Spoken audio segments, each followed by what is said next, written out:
this is Dena. Well, I keep saying I'll talk about the first Silent Hill game, but I've already had to move twice this year, and so I just have not had time to make a proper Game Den episode. So what could I talk about that wouldn't have to be a big multi-part video? As you may remember, I did a top 5 list of things I hated about the Silent Hill movie a few years ago. As I kind of alluded to in that video, I felt like I was poking at a wasp's nest with a stick, because a lot of fans like that movie for some reason, so I tried to tread carefully and tried to be as kind to the movie as I could, all things considered. That's not gonna happen this time. While I thought the first movie was bad and a very misguided attempt at a Silent Hill movie, it doesn't really reach Catwoman levels of train wreck bad.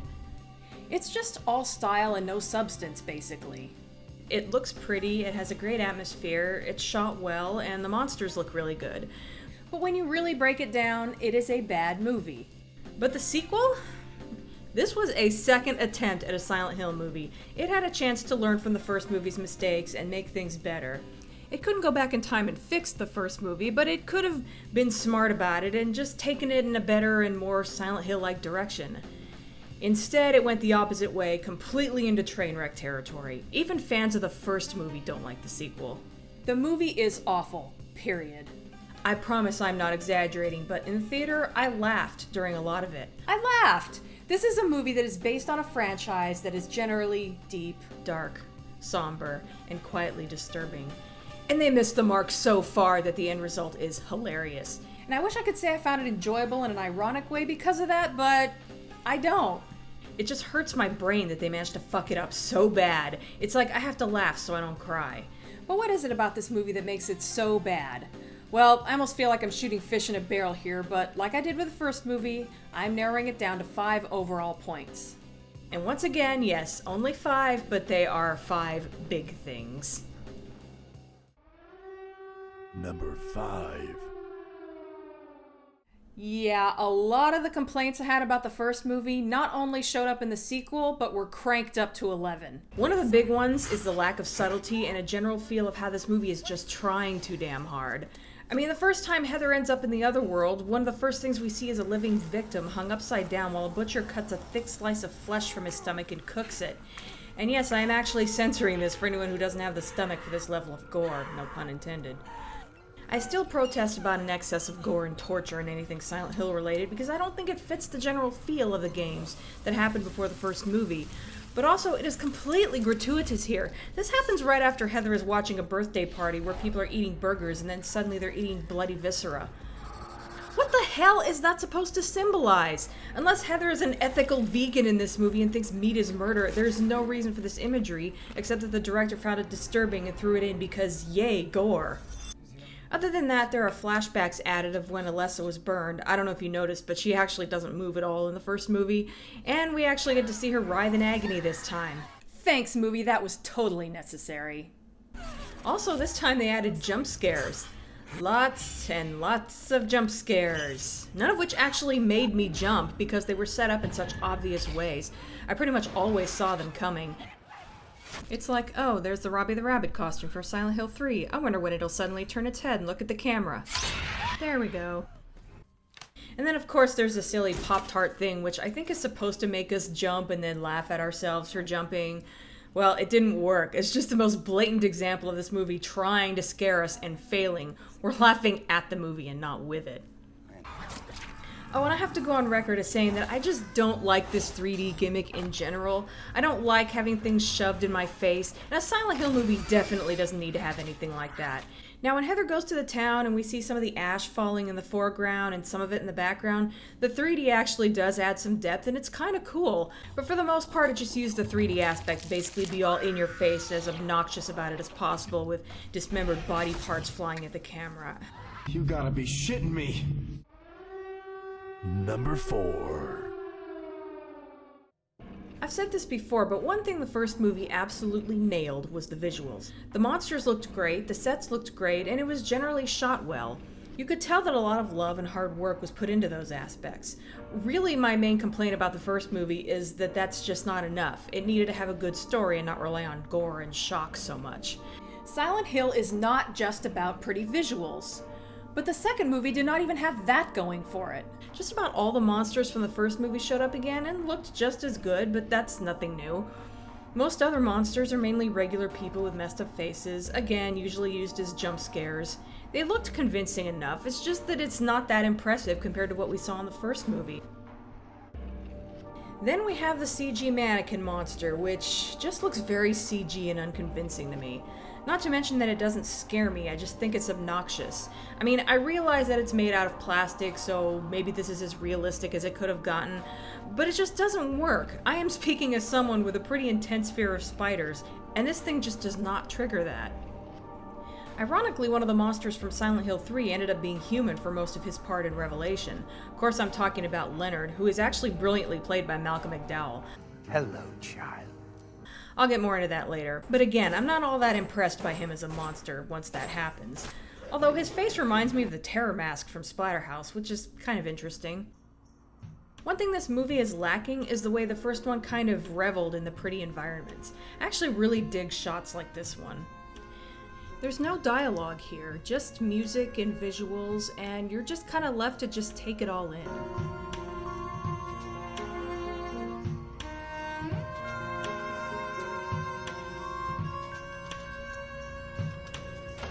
There was nothing like this in the sequel. Like I said, the 3D effect of the falling ash was neat, and also this shot of Harry disappearing into the fog at the end looked kind of neat too. Plus I like the camera movement here. It's safer to be inside. But for the most part, the environments are just there and aren't especially interesting like they were in the first movie. Most of the time, the movie is trying to cram exposition down your throat as fast as possible. No time to take anything else in. Number 3. With the first movie not really following the original game, I realized that trying to continue the first movie's plot and adapt Silent Hill 3 all in one movie is not the easiest task. But I do believe it could have worked if they had just not focused on the first movie so much and not tried to retcon it in a misguided attempts to please fans of the games. The most blatant one is where Dahlia shows up and is all, no, see, they didn't actually want to kill Alessa, they actually wanted to impregnate her. Blah blah blah, Silent Hill 3 plot somewhat. No, bullcrap. The first movie is pretty clear about why they wanted baked Alessa. It was a stupid and cliche reason, but it was there. And this scene is fairly inconsequential aside from trying to please the fans. They could have kept it the way the first movie had it, and it wouldn't have really changed much of anything in this one. Also, there's visual things like Dark Alessa looking different, not to mention that she shouldn't exist anyway since she merged with Sharon at the end of the first movie. Who also shouldn't be there are the townspeople. It could be that maybe a few survived, but this movie makes it look like the slaughter at the end of the first movie never even happened since they all appear to still be there. Also, they seem to have missed the fact that Dahlia and Christabella were sisters. You're weak, my dear sister. You always were. Because in this movie, they have Claudia and Christabella being sisters. What my sister Christabella could not achieve, I shall. Which would also make Claudia and Dahlia sisters, which would also make Heather and Vincent cousins. You know, the two main characters in this movie who have a budding romance. Wow, that is so sloppy. I could see something like that happening before the invention of TV and internet, when people only saw movies in the theaters, and audiences might have forgotten details like that. But there's no excuse for that in this day and age. Do your damn homework, directors. Jesus. There's other stuff too, but this is just the stuff that really jumped out at me. Go to the Silent Hill wiki for a complete list. And I know you may be saying, but Dena, you hated the first movie. Why do you care if the sequel retcons it? Like I said, it's sloppy. The damage had already been done with the first movie. If you're not going to reboot it, find a way to work around it without cheating. Also, the director had previously stated that they were first and foremost making a sequel to the first movie. They were not changing anything in it, and adapting Silent Hill 3 was secondary. So it's kind of weird that the opposite ended up happening.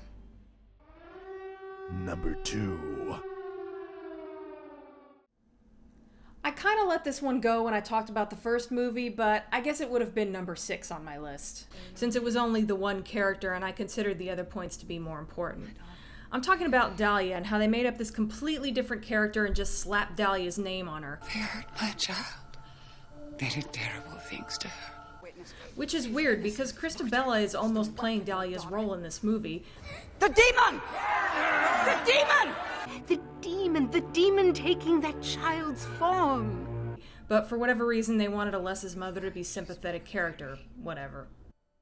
In the sequel, the in-name only thing applies to two main characters who happen to be two of my favorite characters in the whole franchise, instead of just an antagonist, and this movie kind of touts itself as being a Silent Hill 3 adaptation, so I put it a little higher on the list this time. Remember me, and your true self as well. I don't know that I was expecting much from Claudia in this movie. In Silent Hill 3, she comes across as just evil in the beginning, but the more she shows up, the more you learn about her. It turns out that she had a horrible childhood, with the only bright spot being her best friend Alessa. Alessa, who ended up being sacrificed by the cult because they needed her to be used as a vessel to birth their god. Meanwhile, Claudia became more and more influenced by the cult and decided she needed to end all the suffering in the world. Which basically means Judgment Day. Everyone dies, but then everyone ends up in paradise, all saved and happy.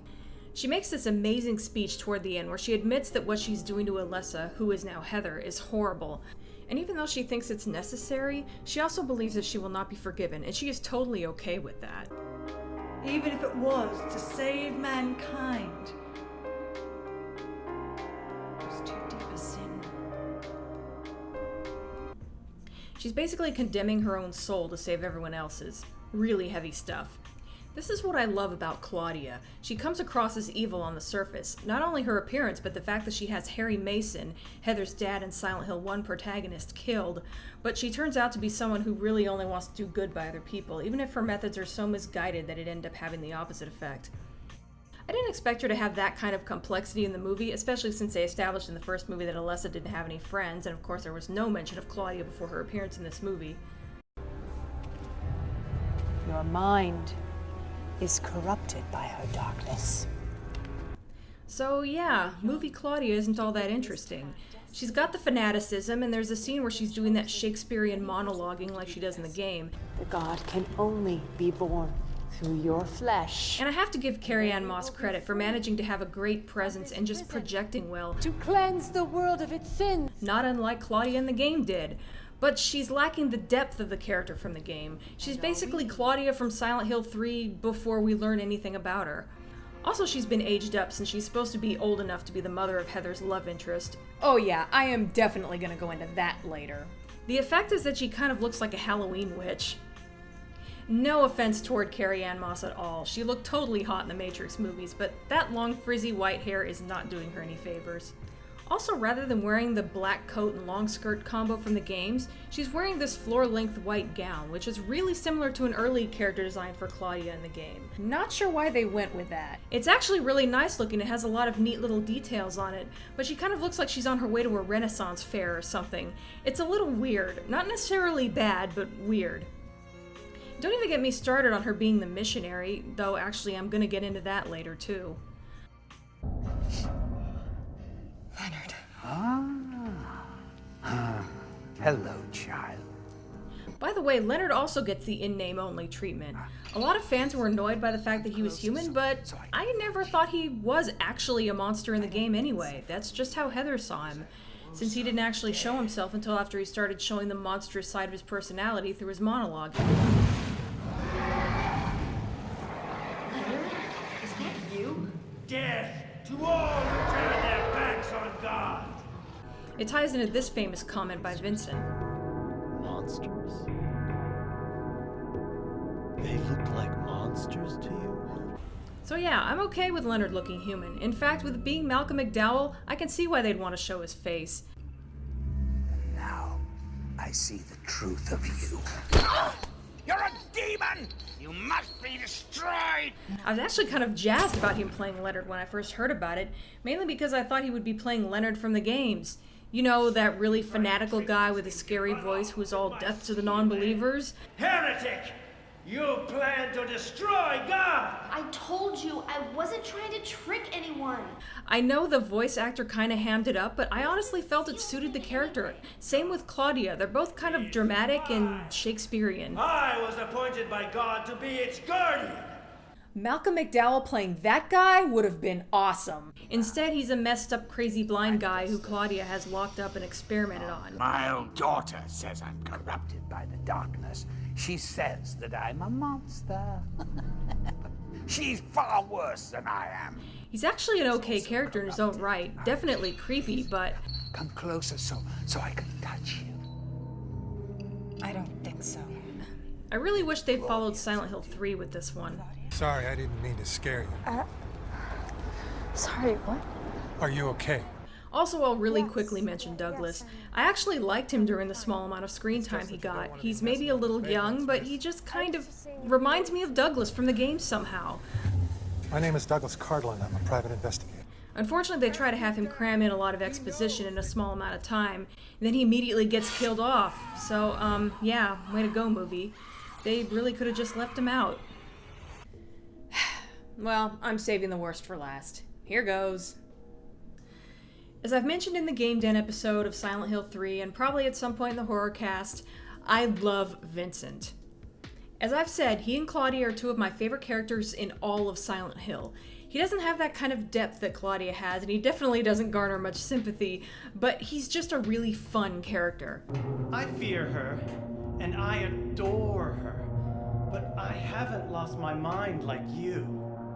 You think that this is the work of God? He is that guy who just kind of sits back and watches everything. He doesn't get directly involved enough to get his hands dirty, but he tries to manipulate things from behind the scenes. Heather, go ahead and kill this crazy bitch. This demon who claims to speak for God. He's kind of a coward, but he's also kind of awesome in a way. He knows exactly what's going on, but he is too cool to reveal much of it. If you know everything, then tell me how I can put an end to this. Not yet. Why not enjoy yourself a bit longer? Also, again, he says this awesome line. Monsters? They look like monsters to you? Oh no. Don't worry. It's just a joke. Interpret it however you want, but you cannot deny that it got your attention. And there's some interesting symbolism with him that I think I hadn't picked up on when I covered Silent Hill 3 on the Game Den. He has bad teeth. See, he's well dressed and looks all nice and polished on the outside, but when he smiles, you see that bad part of himself that he hides.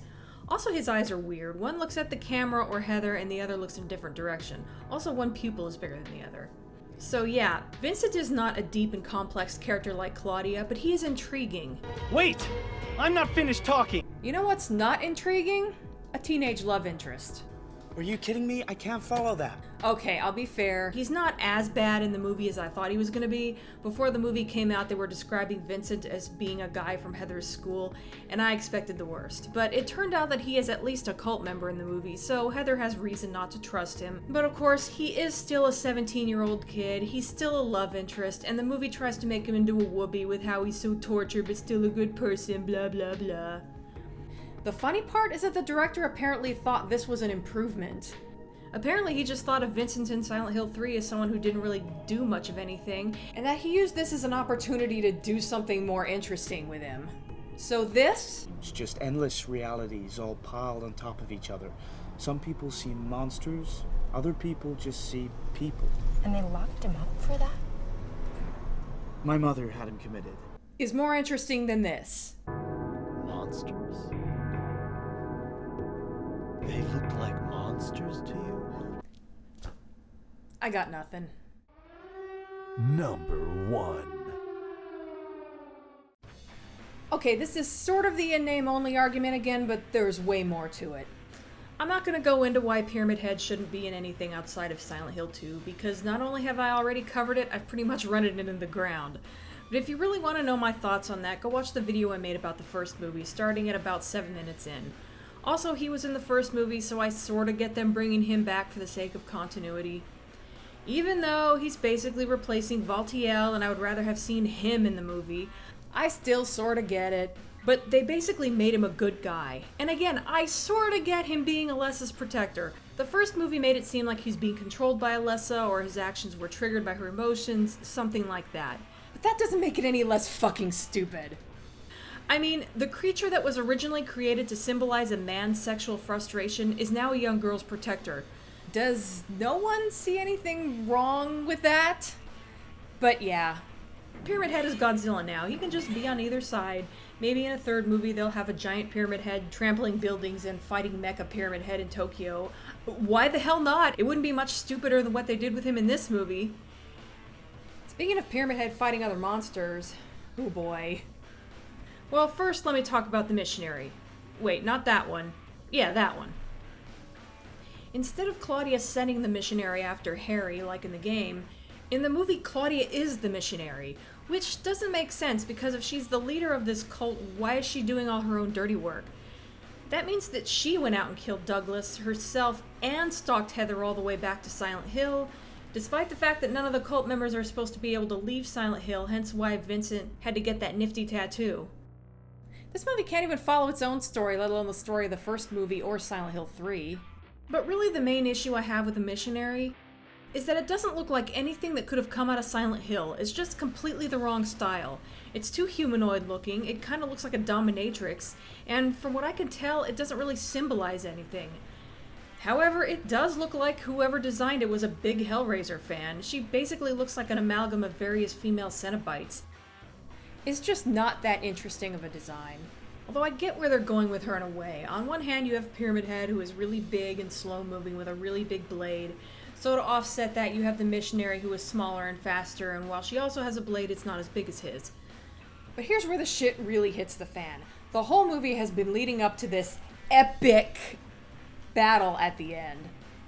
And it just tries so hard to be awesome, yet it just falls flat on its face. It's just painful to watch for all the wrong reasons. Despite how stupid this premise is, it actually could have been a good way to show how fast and efficient of a killer the missionary is. We've seen her kill people, but seeing her go up against something really big and powerful could have been cool. But she really doesn't move that fast and doesn't really come across as that impressive despite getting in a couple of really nasty blows. The choreography just isn't that interesting. I think we're supposed to kind of see it this way.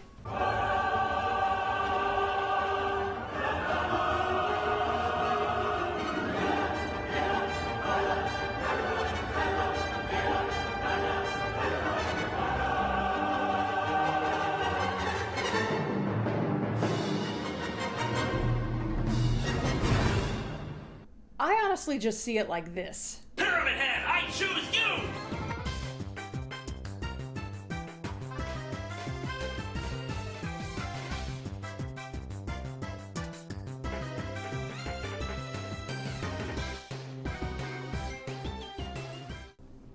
So this causes the town to go back to normal for some reason. Harry decides to go back to try to find Rose while leaving his daughter with a guy he spent all about 5 minutes in the same room with, and I wonder what the hell I'm doing with my life.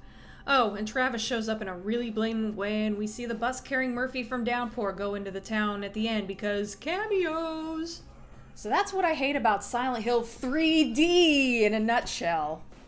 There really is more I could have mentioned, and I realize this isn't quite as well thought out as my list of things I hated about the first Silent Hill movie, but I feel like this movie doesn't deserve the effort.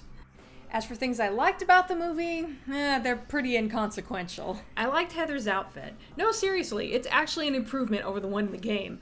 I'm sure some fans saw it and went, "It's got sleeves and tights, it's not supposed to have sleeves and tights, nah."